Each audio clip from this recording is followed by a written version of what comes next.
சந்தையில் பொருட்களின் உற்பத்தி குறைவாகவும் அதனை வாங்க நினைக்கும் மக்களின் தேவை அதிகமாகவும் இருக்கும்போது பொருட்களின் விலை கடகடவென உயரும்.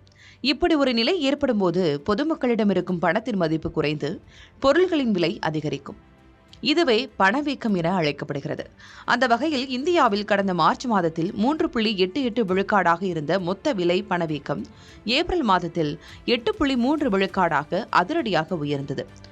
இது கடந்த 42 மாதங்களில் இல்லாத அளவுக்கு அதிகம்.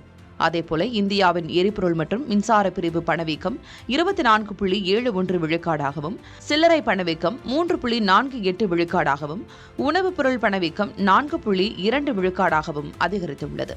இந்த திடீர் பணவீக்கத்துக்கு அமெரிக்கா ஈரான் போர் காரணமாக சமையல் எரிவாயு இறக்குமதி குறைந்ததே முக்கிய காரணமாக பார்க்கப்படுகிறது. பொதுவாக ஆண்டுக்கு 2 விழுக்காடு முதல் 3 விழுக்காடு மட்டுமே இறங்கும் ரூபாய் மதிப்பு இப்போது திடீரென சரிந்ததால் அதன் காரணமாகவும் இந்திய ரூபாயின் மதிப்பு குறைந்து பணவீக்கம் உயர காரணமாக அமைந்திருக்கிறது. இச்சூழலில் மத்திய அரசு பெட்ரோல் மற்றும் டீசல் விலையை அதிகரித்திருப்பதால் இது ஒட்டுமொத்த அனைத்து பொருட்களின் விலையும் அதிகரிக்க செய்யும்.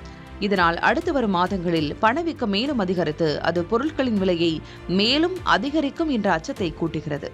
பணவீக்கம் இப்படி தொடர்ந்து 2 மடங்கு அதிகரித்தால் அது 100 ரூபாயில் வாங்கும் பொருட்களின் விலையை 200 ரூபாய் வரை அதிகரிக்கும்.